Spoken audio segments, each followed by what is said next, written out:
Welcome sa ating munting YouTube channel. Please support my videos. Comment, like and subscribe po mga idolo. Maraming salamat po. Story present. Super Devo Uling System. Kabanata 261. Sa tingin mo ba hahayaan ko sila? Nagpatuloy si Yezuan, sigurado akong nasabi na nila sa iyo na kung hindi dahil sa akin, ang buong Heavenly Yuan sect ay nalipol na sana. Higit pa rito, kung gusto ko silang patahimikin, lahat, kasama si Wang Chuanshan, ay namatay na doon. Panipi, totoo ang sinabi niya. Gayunpaman, kung napatay niya si Wang Chuanshan at ang iba pa, si Jiang Liu at ang iba pa ay hindi makakaligtas sa pagtugis ng estatwa ng bato. Nang marinig na pinatay ni Yezuan ang mga disipulo ng Heavenly Yuan sect, malamig nang umuso si Mo Ziyan. Alam na niya kung sino ang dalawang tao. Sect leader, may tanong pa ba kayo? Parang 3 minuto na ang lumipas. Sa isa pang 7 minuto, mamamatay siya sa lason, paalala ni Yezuan. Fine, pakakawalan na kita, pero susundan kita. Nakompromiso si Mo Ziyan. Wala talaga siyang lakas ng loob na sumugal. Sect leader, maaari kang sumunod sa akin, ngunit kailangan mong panatilihin ang layo na 500 metro mula sa akin. Huwag mong subukang lumapit. Nararamdaman ko ito. Ang nangyari ngayon ay isang magandang halimbawa. Paalala muli ni Yezuan. Tumigil si Mo Ziyan. Sa katunayan, ang reaksyon ni Yezuan ay napakabilis. Tila nadiskubre niya siya ng maaga, kaya naman pinainom niya si Lin Zhu ng isang tabletang lason. Matapos humirit ng malamig si Mo Ziyan, nawala siya sa gabi. Ipinikit ni Yezuan ang kanyang mga mata at pinakiramdaman ang kanyang paligid. Sumigaw siya, "Sect leader, 200 metro lang ang layo mo." Nang marinig ito, si Mo Ziyan, na 200 metro ang layo, ay umatras pa ng kaunti. Nasa 500 metro na siya ngayon. Kasabay nito, napaisip siya, paano nalaman ng brat na ito ang lokasyon ko? Tanong nito na hindi niya moari. Pagkaalis ni Mo Ziyan, lumapit si Yezuan at pinanatili ang kanyang yin at yang ring. Pagkatapos ay sinabi niya, kung ayaw mong mamatay, ipikit mo ang iyong mga mata. Bibigyan kita ng buffer antidote, salamat po. Panipi, bahagyang nagalit si Lin Zuir, ngunit nakapikit pa rin siya. Pagkatapos, kumuha si Yezuan ng ilang sangkap na panggamot at kinalikot ang mga ito saglit bago iniligpit. Pagkatapos ay ipinagpalit niya ang mga ito ng isang tableta mula sa Devo Uling System. Sige, kalahating oras kang magiging okay. Inihagis ni Yezuan ang tableta. Nilason mo talaga ako. Hindi makapaniwala si Lin Zuir. Nilason talaga siya ng ex-fiancé niya. Hindi mo ako fiancé ngayon. Don't tell me sa tingin mo tinatakot lang kita. Malamig nang umuso si Yezuan, pagkatapos ay tumalikod at umalis. Pinandilatan siya ni Lin Zuir at sinundan siya. Sa pagkakataong ito, ganap na nalutas ni Yezuan ang krisis. Hindi lang iyon, marami na rin siyang kinita. Sa interspatial ring ni Lin Zuir, maliban sa earthly weapons at Liu Yuan pills, mayroon ding 2,000 top-grade na kristal at maraming cultivation resources. Ang disipulo ng sect leader ay talagang pambihira. Siguradong isa siyang tycoon, ngunit hindi sila agad nilamon ni Yezuan. Alam niyang ang mga bagay na ito ay hindi makakatulong sa kanya na makapasok sa late mortal core realm, kaya maaari na rin niyang panatilihin ang mga ito. Bagamat nalutas na ang krisis, ipinagpatuloy pa rin ni Yezuan ang kanyang paglalakbay. Pagkatapos ng lahat, kailangan niyang bumalik sa Soaring Heaven Mansion bago ang Supreme Elder at ang iba pa.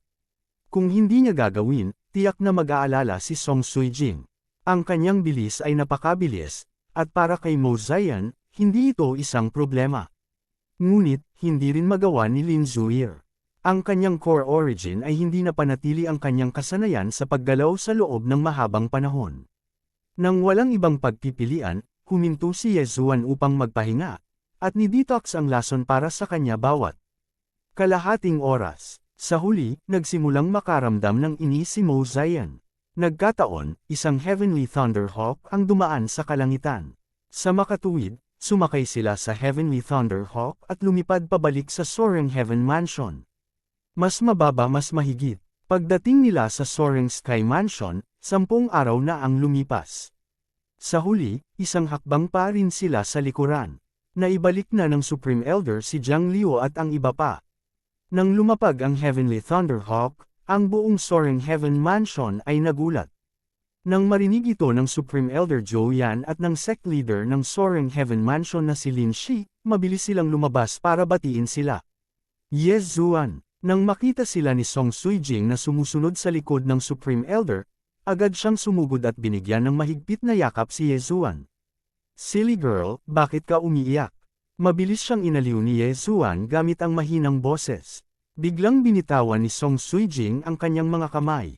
She blinked her big eyes and said, "Hindi ako umiiyak." Medyo awkward ang pakiramdam ni Ye Zuan. Nang makita ni Lin Zuir si Song Suijing, hindi niya namamalayan na sumimangot. Kabanata 263. Nang makita ito, nagmamadaling lumapit si Ye Zuan at hinayla si Song Suijing sa kanyang tagiliran, at sinabing, "Ayos lang." Sa palagay ko sinabi ko ito ng maraming beses noong sinusubukan kong iwasang mapatay. Kalimutan na lang natin ito. Pagkatapos sabihin ito, bigla niyang naalala na si Song Suijing ay nobya niya na ngayon, at wala nang kinalaman si Lin Zuir sa kanya. Sa ganitong sitwasyon, dapat niyang tulungan ang kanyang mahal sa buhay at hindi tumulong sa pangangatuwiran. Kaya naman, nagpatuloy siya, "Tsaka, Miss Zuir, pinagalitan mo ako sa harap ng nobya ko at pinahiya mo ako. Hahayaan ko na lang ito, pero kung may susunod pa, huwag mo akong sisihin sa pagiging walang puso. Kapag dumating ang panahon, huwag mong sabihing naging maluwag ako dahil kay Uncle. Sa tingin mo ba uubra pa yung galaw mo?" Sumagot si Lin Zu, "Ang 8 Desolation Heaven Shaking Sword ay maaari lamang gamitin ng isang beses laban sa isang tao. Ngunit ang aking trump card ay ginagamit para pumatay ng mga tao, hindi para manghuli ng mga tao. Kung gusto mo talagang lumaban, maaari mo itong subukan ngayon. Pagdating ng panahon, huwag mo akong sisihin kung mawawalan ka ng kahit anong parte ng katawan mo," mahinahong sabi ni Ye Zuan.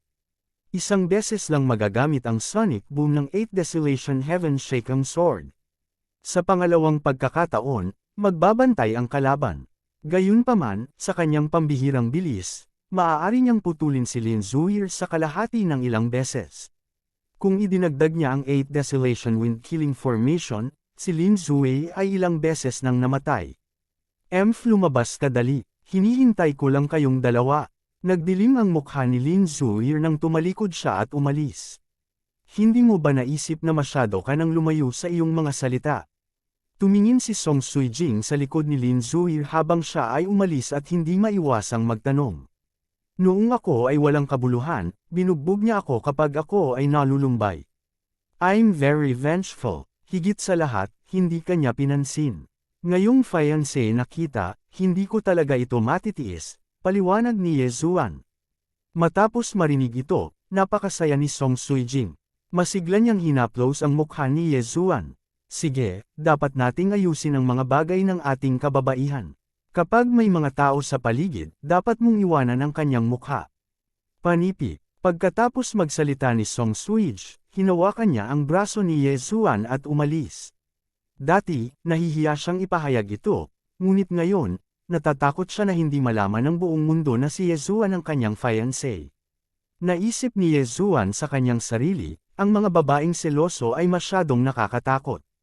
Buti na lang, wala kaming kinalaman ni Lin Zuir sa isa't isa, kung hindi, mag-aaway talaga kami. Panipi. Sa sandaling ito, upang makahanap ng isang lugar, ang Heavenly Abode, mayroong isang malaking itim na misa. Sect Master Lin Shi ng Soaring Heaven Mansion, Grand Elder Zhou Yan, Sect Master Mo ng Sky Yuan Sect.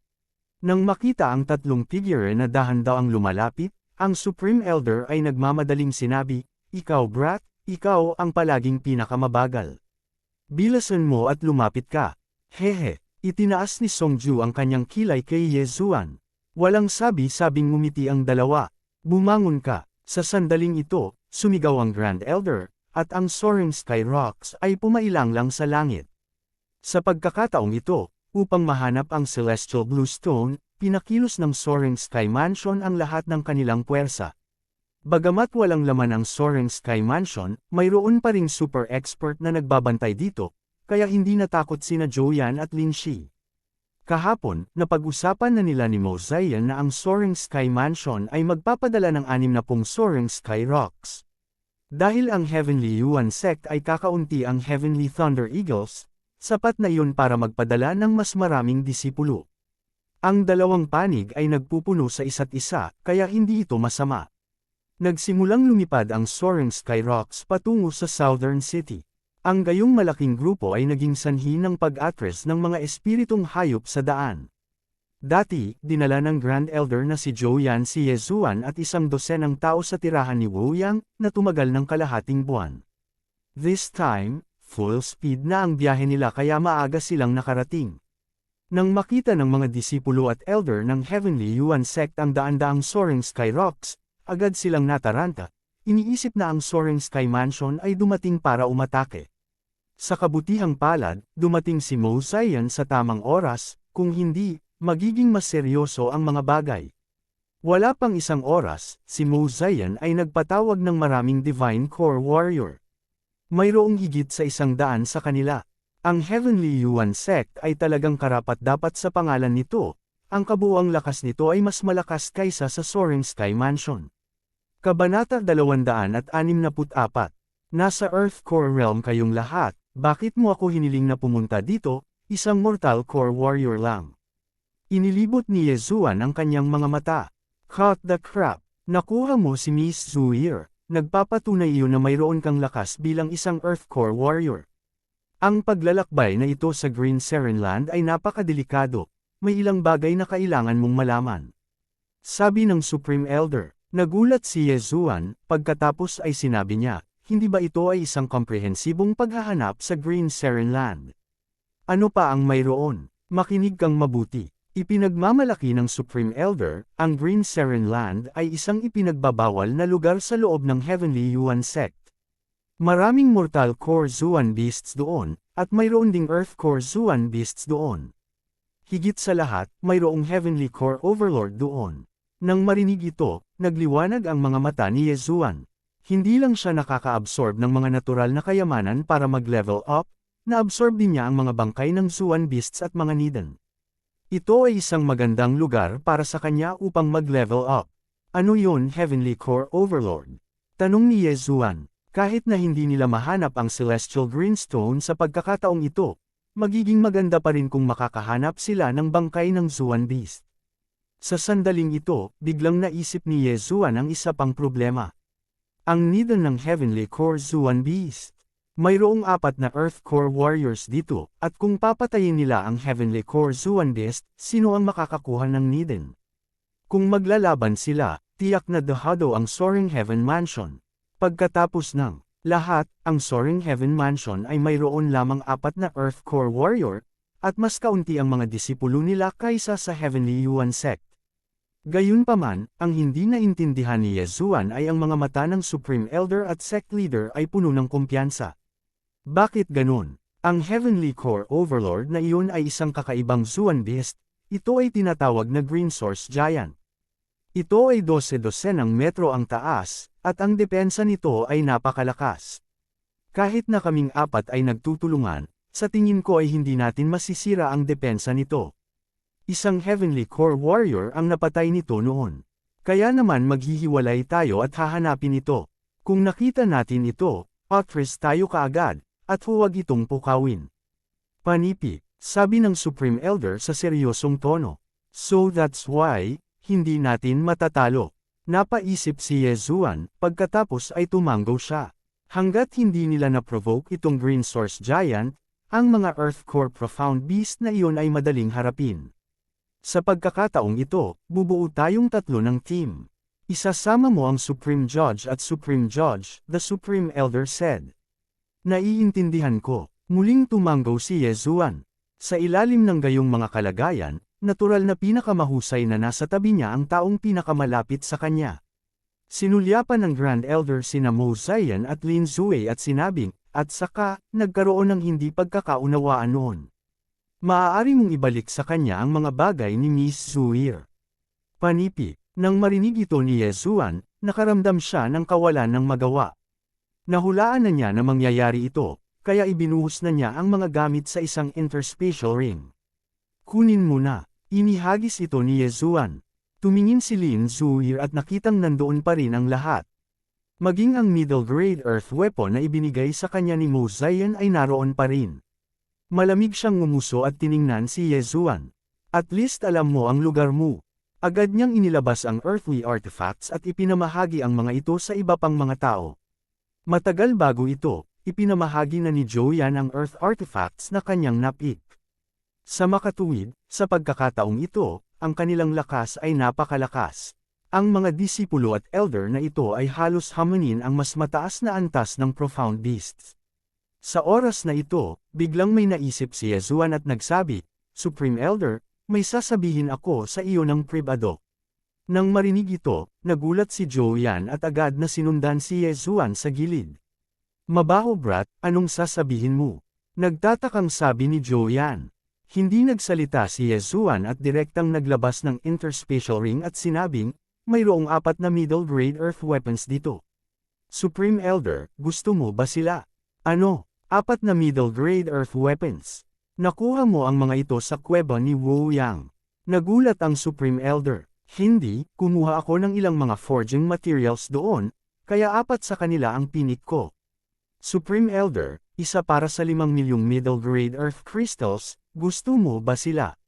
Mahinang sabi ni Yezuan. Ikaw ang nagpanday sa kanila. Nanlaki ang mga mata ni Joyan. Natanggap niya ang interspatial ring at tumingin. Sa katunayan, mayroong 4 na armas, at ang pangalan ng taong nagpanday nito ay si Yezuan. 5 milyon para sa isa, mura iyon. Biglang nagpakita ng masamang ngiti si Yezuan. Gayunpaman, ang 4 na middle-grade earth weapon na ito ay ipinagpalit mula sa sistema ng paglamon, at nagkakahalaga ito sa kanya ng 50 bilyong devouring points. Sige, kukunin ko na sila. Agad namang pumayag ang Supreme Elder at naglabas ng 2,000 top-grade earth crystals. 200 bilyong devouring points kapalit ng 2,000 top-grade earth crystals, ito ay talagang isang magandang deal. Kung tutuusin, kung lalamunan niya itong 2,000 top-grade earth crystals, makakakuha siya ng isa. Pang 200 bilyong devouring points, at mapapabuti niya ang kanyang cultivation. O tama, mayroon pa talaga ako sa aking interspatial ring. Supreme Elder, gusto mo bang ibigay sila sa Heavenly Yuan sect? Nag-aalala lang ako na pagkatapos nilang kunin, subukan nilang patayin ang Green Source Giant. Sa oras na iyon, lahat kayo ay lalaban para sa Heavenly Core Profound Beasts Core. Hindi pa tapos ang kabanatang ito, pakilipat ang pahina. Mahinang sabi ni Yezuan. Huwag kang mag-alala, gawin mo lang ang gusto mo. Ang Soaring Heaven Mansion ay hindi na natatakot sa Heavenly Yuan sect. Matigas na sabi ng Supreme Elder. Bakit? Nagulat si Yezuan. Hindi ko sasabihin sa iyo ngayon, ngunit kung talagang lumitaw ang Green Source Giant na iyon, malalaman mo. Sinadya ng Supreme Elder na panatilihing suspense si Yezuan, pagkatapos ay nagpatuloy siya. O tama, para sa iba pang middle-grade earth weapons, bigyan sila ng tig 8 milyon. Damn it, the old, the ginger, the spisher it is. What a black-hearted bastard. Master, ano ang sinabi sa iyo ng lalaking iyon? Nang makitang nakabalik na ang Supreme Elder at Yezuan, ang leader ng sekta ng Soaring Heaven Mansion, si Lin Shi, ay nagtanong. Sumagot si Joyan, wala, binigyan lang niya ako ng ilang middle-grade earth weapons. Middle-grade earth weapons. Nang lumabas sa bibig niya ang mga salita ni Joyan, nagulat ang lahat. Napakahalaga na ng nag-iisang middle-grade earth weapon, paano niya ito mabibigyan ng ilan pa? Haha, huwag kabahan, lahat. Elder Hu, Elder Lian, kunin mo itong 2 middle-grade earth weapons. Direktang ibinigay ni Joyan ang 2 middle-grade earth weapons, pagkatapos ay ibinigay ang isa kay Lin Shi.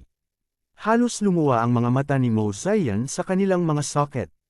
Hindi mahal sa kanya ang middle-grade earth weapon, ngunit wala siyang paraan para makuha ito. Kinasusuklaman ng mga paksayon sa gitnang estado ang 4 na pangunahing sekta, kaya napakahirap makakuha ng middle-grade earth weapon. Gayunpaman, si Joyan ay talagang namamahagi ng middle-grade earth weapon sa harap ng lahat, ito ay umaakit ng puot. Sect leader mo, anong problema? Ang Supreme Elder, si Joyan, ay sadyang nagtanong. Elder Joe, ang middle-grade earth weapons na ito ay pareho, saan sila nanggaling? Habang nagsasalita si Mozayan, nahulog ang kanyang tingin kay Yezuan. Natural, sila ay ginawa ni Yezuan.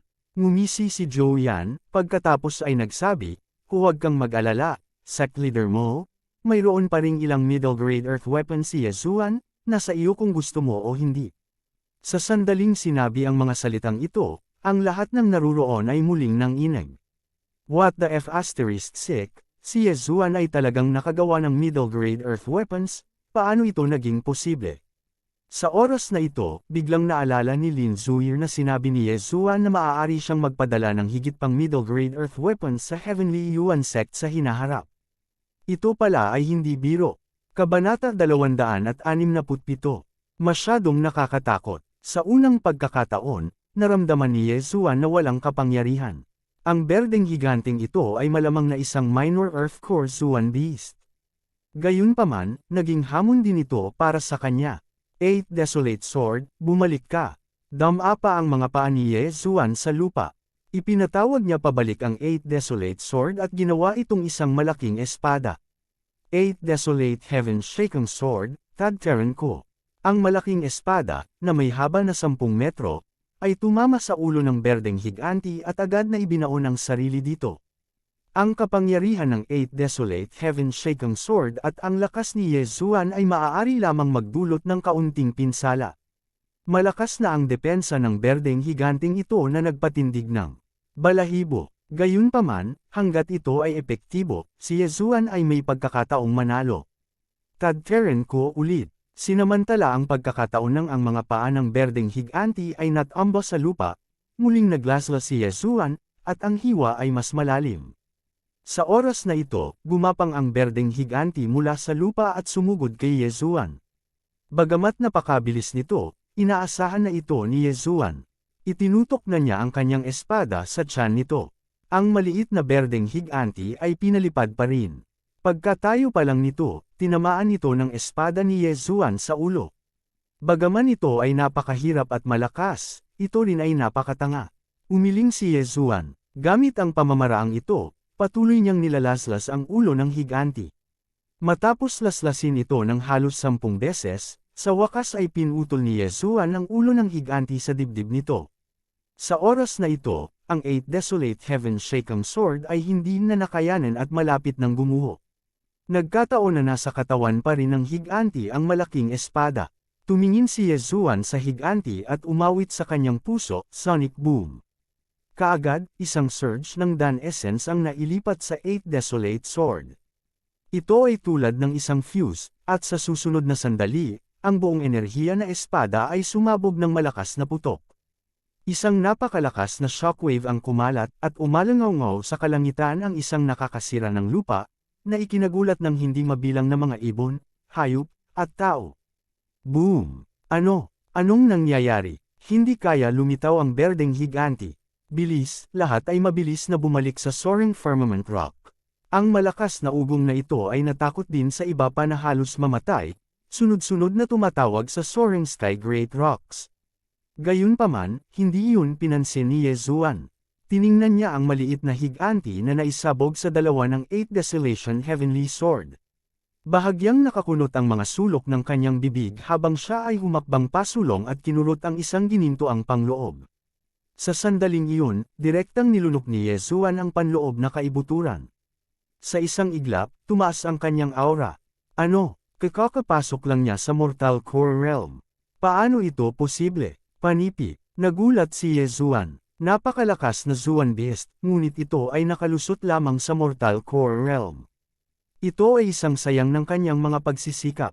Ang inner core ng Celestial Beast ay nadagdagan lamang ng 310 bilyon ang kanyang devouring points. Kung isasama niya ang bangkay, aabot lang sa 400 billion. Damn it, kung nasa early Earth core stage lang ako, siguradong makakalusot ako. Walang magawang umiling si Yezuan. Pagkatapos ay nilunok din niya ang bangkay. Gayunpaman, ang 1 trilyong devouring points sa kanyang katawan ay na-convert sa isang devouring crystal. Bagamat medyo nadismaya siya, maganda pa rin ang kanyang ani. Sa sandaling ito, biglang lumitaw ang isang figure. Naramdaman ito ni Yezuan, ito ay isang tao. Maya-maya, lumabas ang isang lalaking nasa gitna ng kagubatan.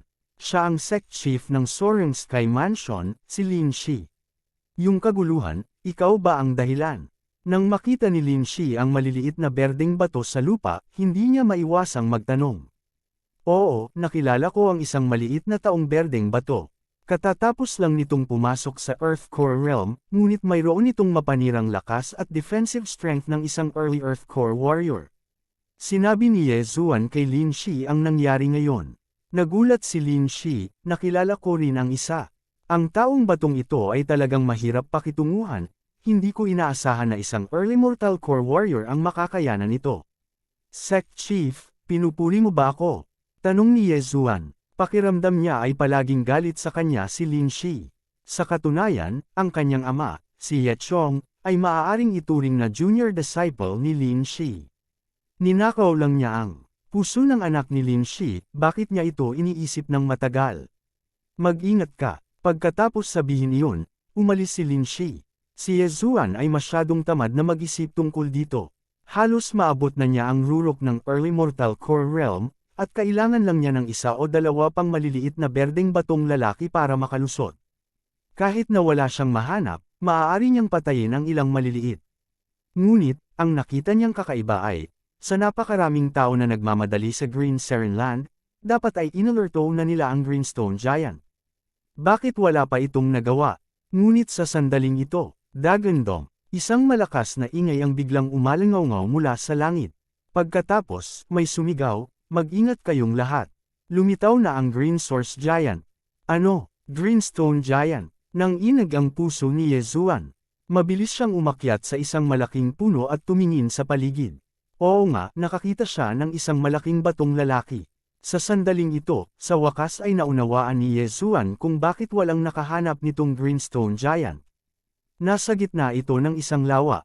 Ang Greenstone Giant na ito ay mas malaki pa kaysa sa rebeltong bato sa kuweba ni Wu Yang. Ito ay isang higanteng bersyon ng maliit na berdeng higanteng bato. Kung titingnan mula sa taas nito, hindi bababa sa 60 metro ang taas nito. Nang lumitaw ito, lahat ng rock sa langit ay agad na lumipad hanggang sa 400 metro sa kalangitan. Lahat sila ay natakot sa kanilang talino. Yezuan. Sa sandaling ito, isang rocks ang biglang bumaba mula sa langit. Si Joyan at ang iba pa. Mabilis na tumalon si Yezuan sa rocks at lumipad sa langit. Bago sila pumasok sa Green Seren Land, nakagawa na ng plano ang dalawang sekta. Kung lumitaw ang Greenstone Giant, agad silang lilipad sa langit. Hindi nila ito ma-provoke sa lahat ng paraan.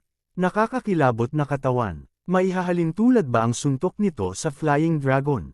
Sa ibabaw ng rocks, hindi naiwasang magtanong ni Judge Song. Siya ay 2 metro ang taas, na itinuturing na napakataas para sa isang tao. Pero, kumpara sa Greenstone Giant na ito, para siyang langgam. Guro, ito ba ay Greenstone Giant sa unang bahagi ng Heavenly Core Realm, o ito ba ay nasa Initial Heavenly Core Realm? Hindi napigilan ni Song Suijing na tumalikod at tanungin si Joyan. Saglit na nag-isip si Joyan, pagkatapos ay sinabi niya, hindi ako sigurado. Ayon kay Sect Chief mo, ang Greenstone Giant na ito ay umiral na sa loob ng ilang daang taon. Sa tingin ko ito ay dapat na hindi bababa sa Initial Heavenly Core Realm. Yezuan, ano sa palagay mo? Tinitigan ni Yezuan ang berdeng bundok sa kanyang harapan mula sa 100 metro sa itaas ng langit, pagkatapos ay umiling siya at sinabing, hindi, dapat ay nasa Mid-Heavenly Core Realm. Bakit sa tingin mo? Nagulat si Joyan. May pakiramdam ako. Isa pa, ang Greenstone Giant na binanggit ni Sect Chief mo ay Emerald Green, pero ang kulay nitong Greenstone Giant ay medyo mas maitim. Mabagal na sabi ni Yezuan. Pero, kumukulo ang dugo niya.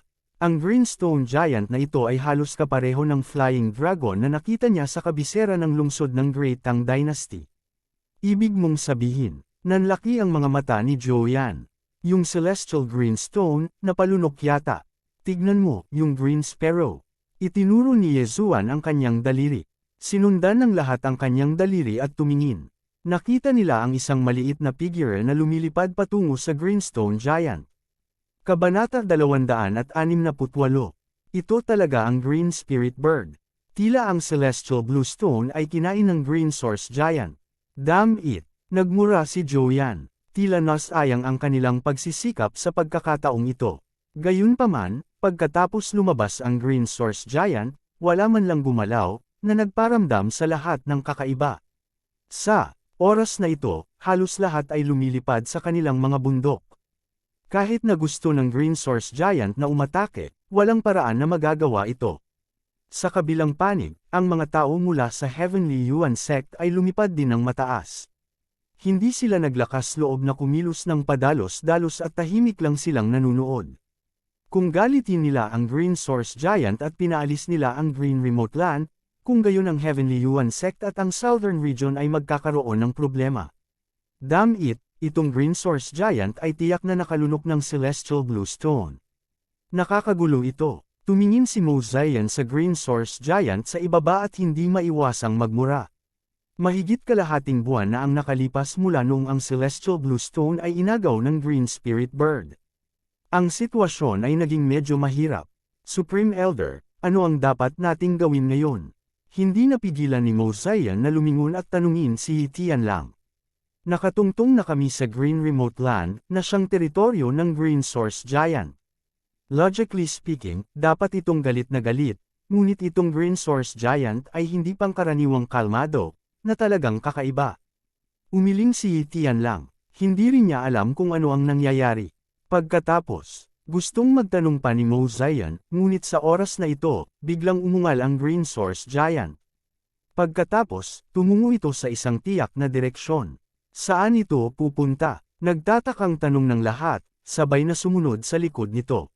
Si Yezuan, na nasa likod ng Soaring Sky Rock, ay nalilito din. Ang Green Source Giant na ito ay marahil ang Overlord level na Zuan Beast sa buong Tianshui Continent. Kakagising lang ba nito at gustong mamasyal? Ang Green Source Giant ay nag-iwan ng malaking bakas ng paa sa bawat hakbang. Sa bawat hakbang nito, ang lupa ay nanginginig ng husto. Hindi nagtagal, lumabas siya ng Green Seren Land. Ngayon, ang mukha ni Mozayan ay nakasubsob na sa ilalim. Marahil, alam niya kung saan pupunta ang Green Source Giant. Lahat, makinig, pigilan ito sa pagpunta sa Heavenly Yuan Sect. Agad na sumigaw si Mozayan. Nang marinig ito ng iba sa ere ay agad silang nag-react.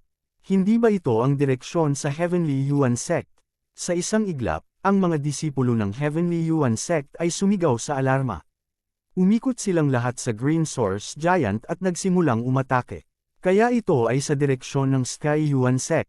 Ito ay magiging mahirap. Habang nagsasalita ang Supreme Elder, sumigaw din siya, lahat ng nasa Soaring Sky Mansion, makinig. Tulungan ang Heavenly Yuan Sect.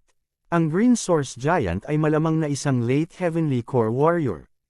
Kung tatakbo ito sa Heavenly Yuan Sect, ang buong Heavenly Yuan Sect ay mawawasak.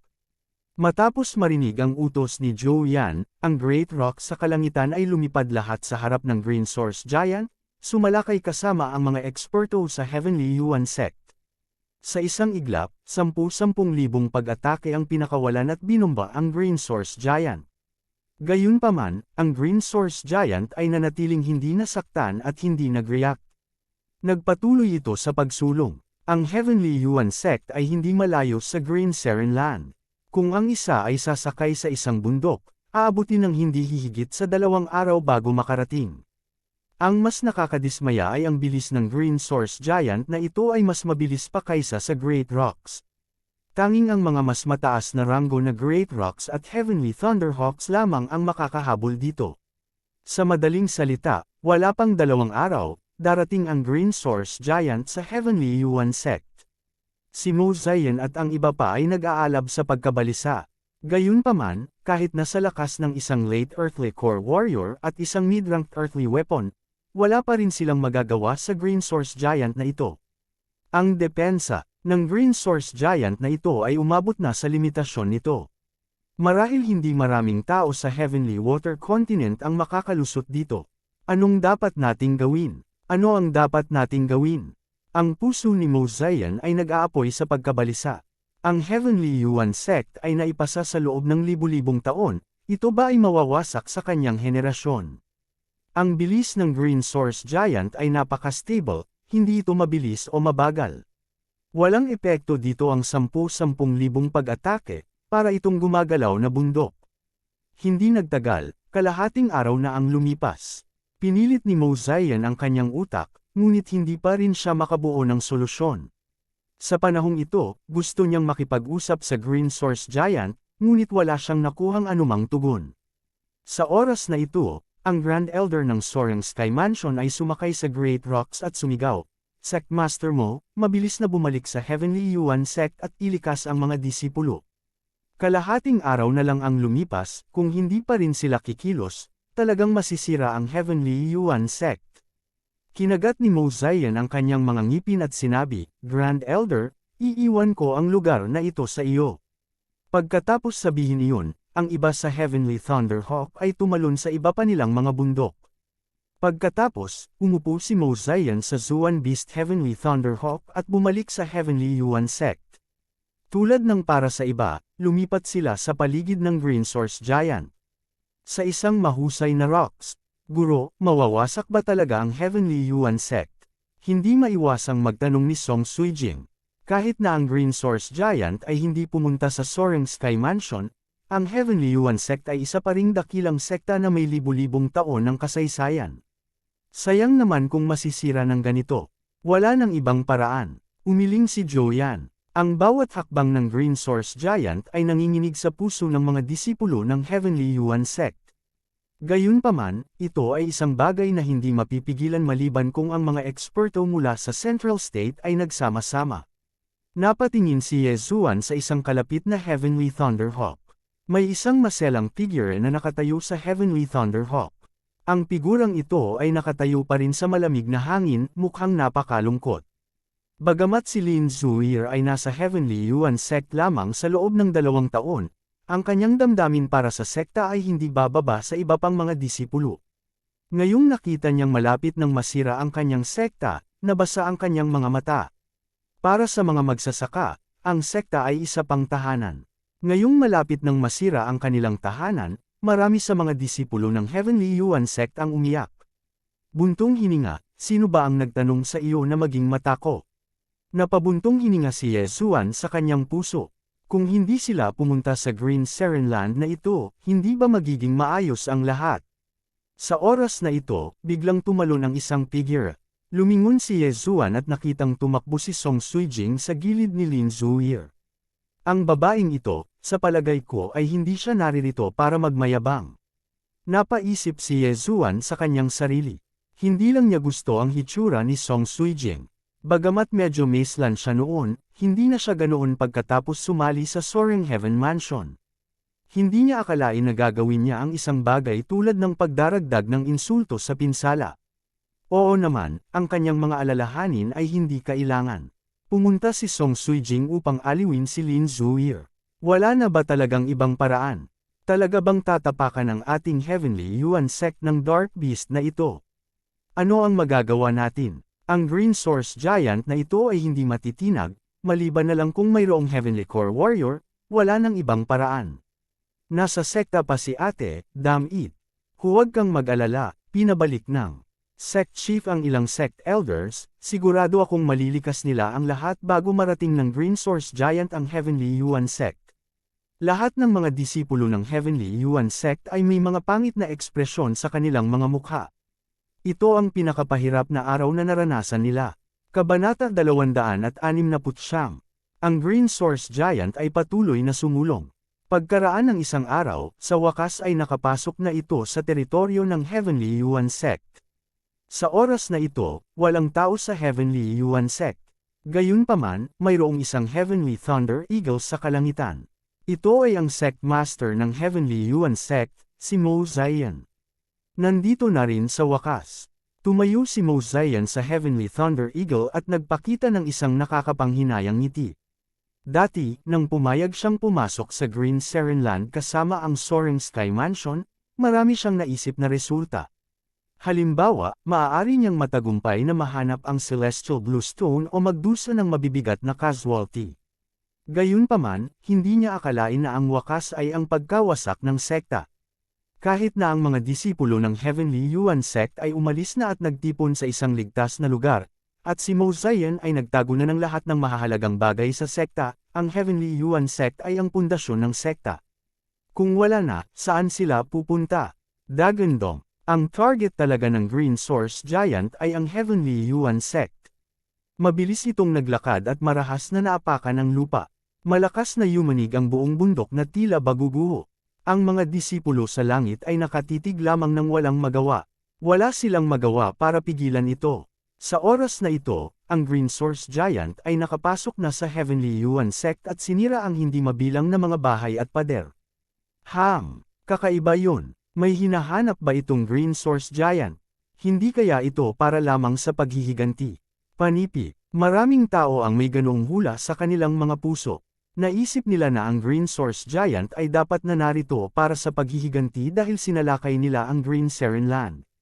Gayunpaman, ang katotohanan ay hindi ganoon kasimple. Gayunpaman, nag-o-overthink sila. Ang Green Source Giant ay tumungo sa isang malaking parisukat sa gitna ng Heavenly Yuan sect at biglang nagpalabas ng malakas na dagandong. Ang dagandong na ito ay mas malakas pa kaysa sa 8 Desolation Heaven Shaking Sword ni Yezuan. Tingnan mo, gumagalaw ang bato sa katawan ng Green Source Giant. Itinuon ng lahat ang kanilang mga mata at nakitang totoo nga. Ang Green Source Giant ay 60 metro ang taas. Ang bawat paa nito ay mas malaki kaysa sa looban. Sa pagkakataong ito, nanginginig ang buong katawan nito. Nanginginig ba ito? Nang makita ito ni Yezuan, naramdaman din niyang may mali. Hulaan niya na may malaking mangyayari. Hindi maganda. Lahat, umatras. Biglang nanlaki ang mga mata ni Yezuan habang sumisigaw siya. Nagulat lahat ng nasa gilid. Nagmamadaling nagtanong si Joyan, Yezuan. Anong nangyayari? Tara na, mamamatay tayo kung babagal pa tayo. Habang nagsasalita si Yezuan, ang soaring skyrock sa ilalim ng kanyang mga paa ay mabilis na umangat sa hangin. Ang iba ay nag-aalinlangan, ngunit mas mabuti na maging ligtas kaysa magsisi. Kahit na mali ang intuition ni Yezuan, ang mga pagkalugi ay naayos na, tama ba? Kaagad, ang lahat ay sumakay sa kanilang mga bundok sa kalangitan. Ang ilan ay tumalikod at lumipad. Gayunpaman, sa sandaling sila ay umatras mula sa kapaligiran ng Heavenly Yuan sect, ang Green Source Giant ay umungal muli. Pagkatapos, biglang sumabog ang katawan nito. Dagandong. Biglang sumabog ang katawan ng Green Source Giant, na nagpaputok ng hindi mabilang na mga bato tulad ng isang bulkang sumasabog.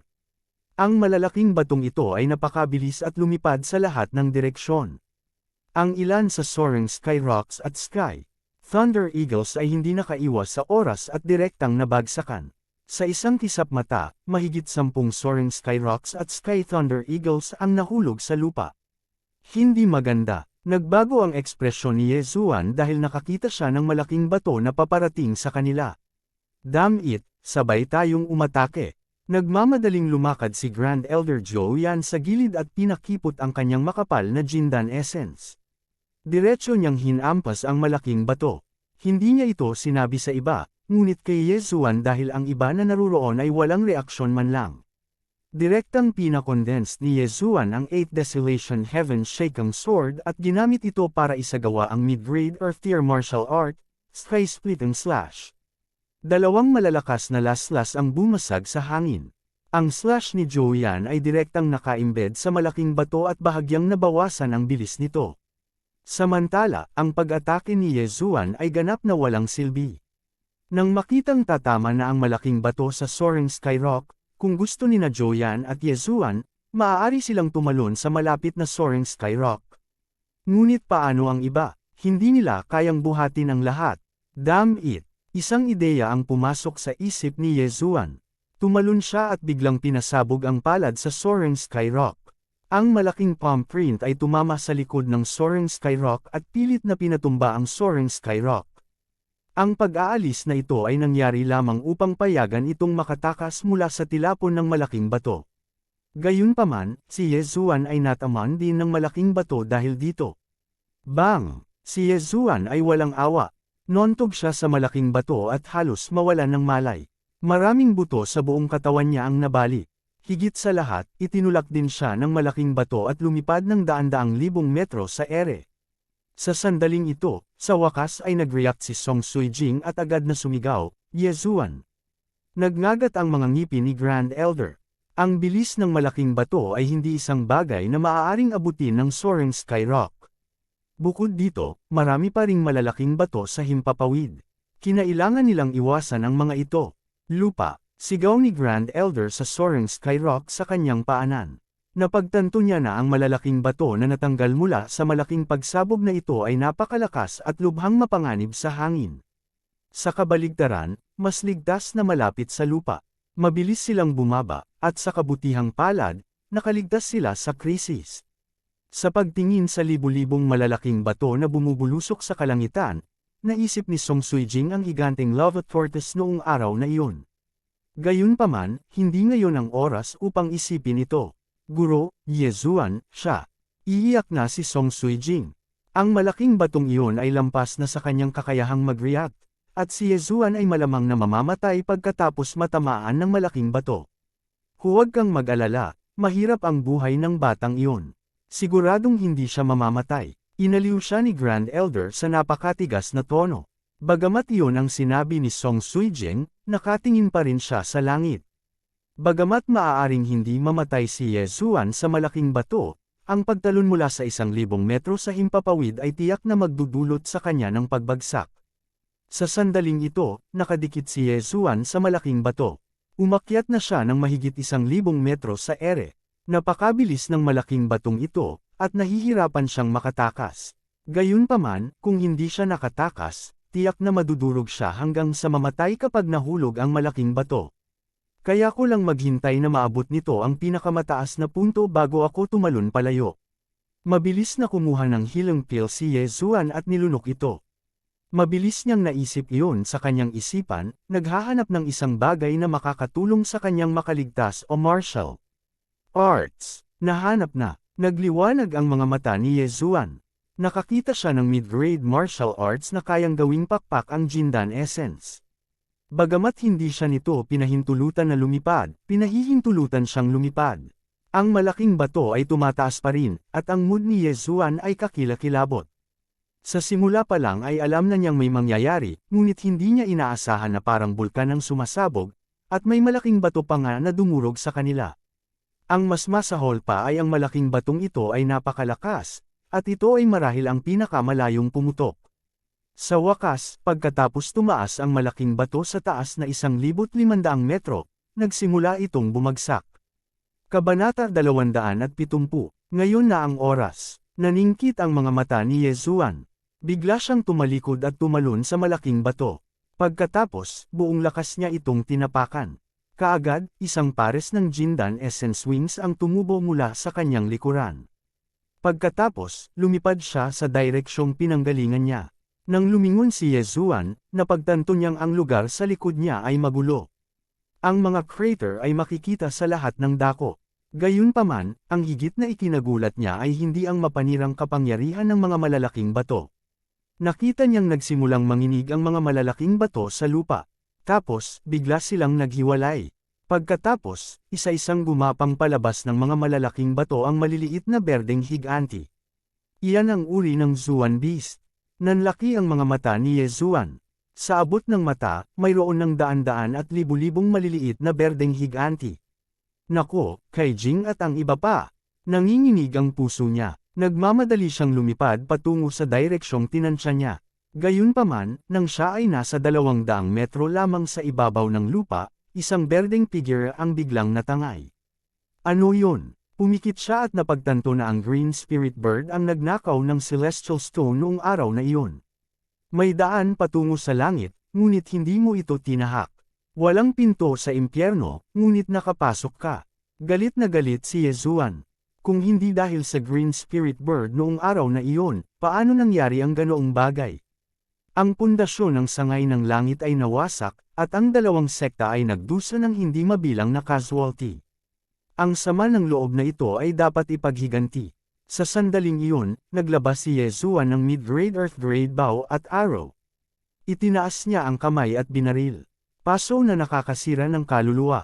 Tumagos sa hangin ang soul-severing arrow. Gayunpaman, ang Green Spirit Bird ay maliit at maliksi. Diretso itong umiwas sa pana. Paso ng Fire Dragon. Nagpaputok si Yezuan ng isa pang palaso. Muli itong naiwasan. Sa sandaling iyon, ang Green Spirit Bird ay malapit na kay Yezuan. Ibinuka nito ang matulis na tuka at nagpakawala ng isang nakakatusok na tili. Nahulog ako dito nung araw na yon. How can I fall for it twice? Matapos makita ang Green Spirit Bird, likas na ginamit ni Yezuan ang kanyang Jindan Essence upang protektahan ang kanyang mga tainga. Ang tili ay halos hinaranggan ng kanyang Jindan Essence. Ang katawan ni Yezuan ay napakalakas, kaya wala itong gaanong epekto sa kanya. Sa susunod na sandali, pinalamutian ni Yezuan ang isang Core Essence Sword. Patikim sa kanya ng sarili niyang gamot. Sabog mo lahat ng 3 orifice. Matapos ang 3 tunog ng tunog, biglang tumaga ang malaking espada. Madali itong naiwasan ng Green Nether Bird, ngunit nagkaroon ng pangalawang epekto ang 8 Desolation Heaven Shakang Sword Slash. Sonic Boom. Buzz! Agad na sumabog ang Dan Yuan Greatsword. Ang lugar ng pagsabog ay ilang metro lamang ang layo mula sa Green Nether Bird. Sa isang iglap, ang napakalakas na impact ay yumanig sa katawan ng Green Nether Bird. Kasabay nito, ang dumadagandong na tunog ng pagsabog ay pumasok din sa tainga ng Green Nether Bird. Ang Green Seren Bird ay maliit at napakabilis. Ang mga kuko nito ay madaling tumagos sa mga bato. Nagkaroon din ito ng espesyal na huni. Ito ay isang napakahirap na Zuan Beast na harapin. Sa kasamaang palad, ito ay pumasok mismo sa bitag at gustong magdulot ng gulo para kay Yezuan. Matapos sumabog ang 8 Desolation Heaven Shakang Sword, ang mga mata ng Green Nether Bird ay pumuti at nahulog. Sinamantala ni Yezuan ang pagkakataong ito, inikot ni Yezuan ang kanyang katawan at mabilis na tinungo ito. Bitik. Ang 8 Desolation Sword ay biglang bumukas. 8 Desolation Wind Killing Formation, Skybreak. Isang paalang na ipoy-po ang dumaan sa katawan ng Green Nether Bird at tumagos sa katawan nito. Naduraj din ang puso nito, at agad itong namatay. Lumipad si Yezuan at inilagay ang kanyang kamay sa katawan ng Green Nether Bird, pagkatapos ay agad niya itong kinain. Ding, nilamon ng host ang bangkay ng Zuan Beast. Ang reward ay 300 billion DevR points. Ding, nilamon ng host ang inner core ng Zuan Beast. Ang reward ay 2 DevR crystals. Ding, nakapasok na ang host sa late mortal core realm. Matapos marinig ang abiso sa kanyang isipan, ang mga mata ni Yezuan ay kumislap ng matinding liwanag. Noong siya ay nasa early mortal core realm, nagawa niyang patayin ang Green Nether Giant. Ngayon na siya ay nasa late mortal core realm, hindi dapat maging malaking problema para sa kanya ang pakikitungo sa Green Nether Giant.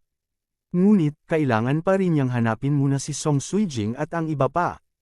Umikot-ikot siya sa hangin. Ang kanyang mga pakpak ng Dan Yuan ay hindi maaaring i-flap, kaya maaari lamang siyang dumausdas. Sa ngayon, wala nang mga malalaking bato sa hangin sa loob ng 2,000 metro ng Heavenly Yuan Sect, ngunit maraming mga bunganga sa lupa. Biglang, isang malaking katawan ang hamarang sa linya ng paningin ni Yezuan. Itinuon niya ang kanyang mga mata at nakita niya na ito ay isang Heavenly Thunderhawk. Yezuan, isang pamilyar na boses ang lumabas. Itinuon ni Yezuan ang kanyang mga mata at nakitang si Zhou Yan iyon. Hindi lang iyon, narito rin si Song Suijing at ang iba pa. Nakahinga ng maluwag si Yezuan. Nang walang sinasabi, binasag niya ang kanyang mga pakpak ng Dan Yuan at dumaong sa Heavenly Thunderhawk. Nang makita ni Zhou Yan na ligtas at maayos si Yezuan, nagulat din siya. Ngayon lang, nakita niya si Yezuan na tinamaan ng malaking bato gamit ang sarili niyang mga mata. Nakita niya na si Yezuan ay natamaan ng malaking bato. Ngunit ang hindi niya alam ay malubhang nasugatan pa rin si Yezuan. Marami sa kanyang mga buto ang nabali, ngunit siya ay nakahawak pa rin. Pagkalapag ni Yezuan sa lupa, isang magandang figure ang agad na sumugod sa kanyang mga bisig. I'm glad na okay ka na. Tinapik ni Yezuan ang likod ni Song Suijing at maingat na tiningnan. Walang nasugatan, maliban sa soaring skyrock na nasample niya lang. Alam kong matapang ka, hindi ka mamamatay. Lumapit si Grand Elder Zhou Yan at sinabing, huwag na kayong magsalita ng walang kaparekan. Ang Green Source Giant na iyon ay maaaring magpakawala ng pangalawang pag-atake, mas mabuting layuan ninyo ito. Nang marinig ito, lumingon si Yezuan at tumingin. Nakita niya na ang Green Source Giant ay talagang nag-iipon ng enerhiya, at maaari itong magpakawala ng panibagong pag-atake. Master, ikaw naman. Gulat na tanong ni Judge Song. 2/3 of US fell down from the boulder just now. Napakaraming disciples dito, hindi ko sila basta-basta mapapabayaan para mamatay. You guys, retreat to a distance of 10,000 meters away. Pagkatapos sabihin iyon, tumalon si Zhou Yan mula sa malaking bato. Sa una, mayroong higit sa 100. Lumilipad na mga bundok, ngunit ngayon, mayroon na lamang 30 natitira. Sa napakaraming Divine Core Warriors sa lupa, kahit na mamatay si Zhou Yan, kailangan niyang protektahan sila. Nag-aalangan din si Yezuan. Matapos lumunin ng Green Source Giant ang Celestial Rock, tila ito ay sumailalim sa isang uri ng mutation, at napakaraming maliliit na Zuan Beast ang biglang lumitaw. Ito ay talagang nakakatakot. Hindi niya alam kung may maliliit na higanteng Heavenly Core sa ibaba. Ngunit, hindi siya pwedeng umalis kasama si Song Suijing at ang iba pa. Mauna na kayo, bababa na rin ako at tutulong. Lumingon si Yezuan at tumingin sa iba. Gusto ko rin pumunta. Nagmamadaling sabi ni Song Suijing. Disciples din kami ng Soaring Sky Mansion, hindi kami pwedeng umalis ng ganito. Si Judge Song ay sumulong din. Lumapit din si Jiang Liu at nagtanong, kung lumipad ang Soaring Sky Rock, paano ka aalis?